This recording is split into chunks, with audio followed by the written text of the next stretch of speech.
দেশের আর্থ-সামাজিক অগ্রগতি নিশ্চিত করতে পরিবেশ সহ সার্বিক সচেতনতা ও সম্প্রীতির আহ্বান জানিয়েছেন বিশিষ্টজনরা। রাজধানীতে চট্টগ্রাম সমিতি, ঢাকার মেজবান ও মিলন মেলায় প্রকৃতি বন্ধু বীর মুক্তিযোদ্ধা মুকিত মজুমদার বাবু বলেছেন, হুমকিতে থাকা মানব সভ্যতা রক্ষায় প্লাস্টিক সহ সব দূষণ প্রতিরোধে জরুরি ভিত্তিতে কার্যকর পদক্ষেপের বিকল্প নেই। অনুষ্ঠানে পরিবেশ সুরক্ষায় অসামান্য অবদানের স্বীকৃতি হিসেবে চট্টগ্রাম সমিতি পদকে ভূষিত হয়ে তিনি প্রকৃতি রক্ষায় ঐক্যবদ্ধ উদ্যোগের আহ্বান জানান। আলিম আল রাজির রিপোর্ট।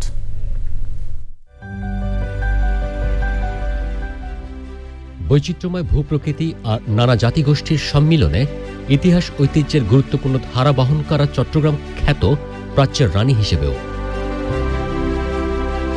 দেশের বাণিজ্যিক রাজধানী খ্যাত চট্টগ্রামের শতবর্ষী সমাজসেবামূলক সংগঠন চট্টগ্রাম সমিতি ঢাকা ১৯৯৭ সাল থেকে সমাজসেবা, শিক্ষা, গবেষণা, বিজ্ঞান, পরিবেশ রক্ষা সহ বিভিন্ন ক্ষেত্রে বিশেষ অবদান রাখা ব্যক্তিদের সম্মাননা জানিয়ে আসছে।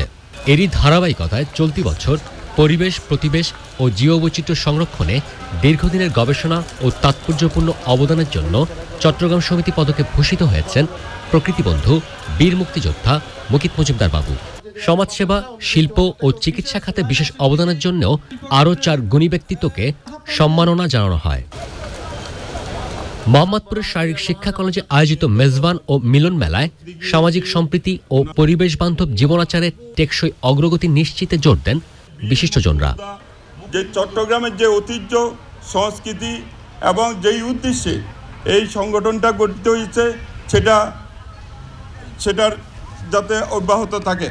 ঐতিহ্যবাহী যে আমরা মেজবান করি, এই মেজবানকে সার্থক করার জন্য সবাই এসে আনন্দঘন পরিবেশে এই অনুষ্ঠান উপভোগ করার জন্য সবার প্রতি আমার কৃতজ্ঞতা রইল। টানে, হৃদয়ের টানে, মনের টানে বড় বাড়ির মানুষ দেখি চিটাঙ্গের মানুষের কর্ণফুলের গন্ধ, কর্ণফুলের গ্রাম, পাহাড়ের গ্রাম ইবেলে চিটাং সবাই তুমি যাই স্থান ব্যবসা করি, মানে দেশকে কোনো উপকার করতে পারি। আমরা স্কুল চালাই, ক্লিনিক চালাই, ফ্রি ক্লিনিক চালাই। দোয়া করেন যে বিএসআরএম এই দেশকে আর 100 বছর কাজ করতে পারি। রোগী চিকিৎসক সম্পর্কটা অত্যন্ত নাজুক অবস্থায় আছে। প্রত্যেক মানুষের নিজের ভূমিকা আছে। এই ভূমিকাটার জন্যই আমি মনে করি আমাদের দেশে একটা স্বাস্থ্য আন্দোলন দরকার, যাতে মানুষজন কিভাবে সুস্থ থাকতে পারেন, কিভাবে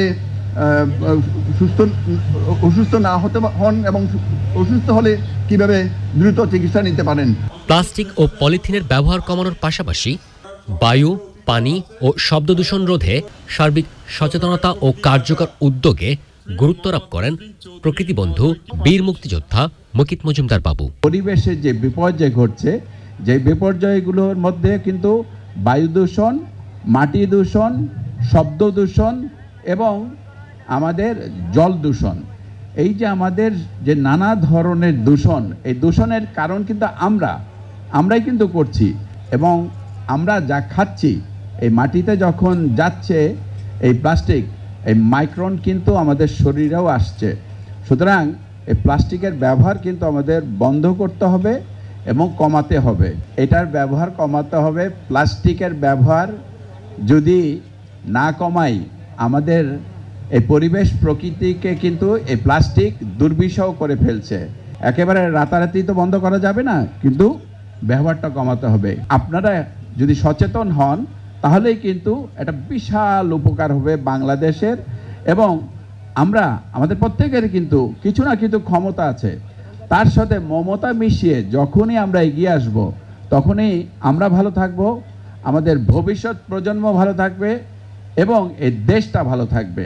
সময়ের প্রয়োজনে ইতিহাস ঐতিহ্য রক্ষা যেমন জরুরি, তেমনি নিরাপদ ভবিষ্যতের জন্য পরিবেশ বান্ধব জীবনাচারের বিকল্প নেই বলে অভিমত সমাজবিজ্ঞানীদের। আলিম আল রাজি, চ্যানেল আই, ঢাকা।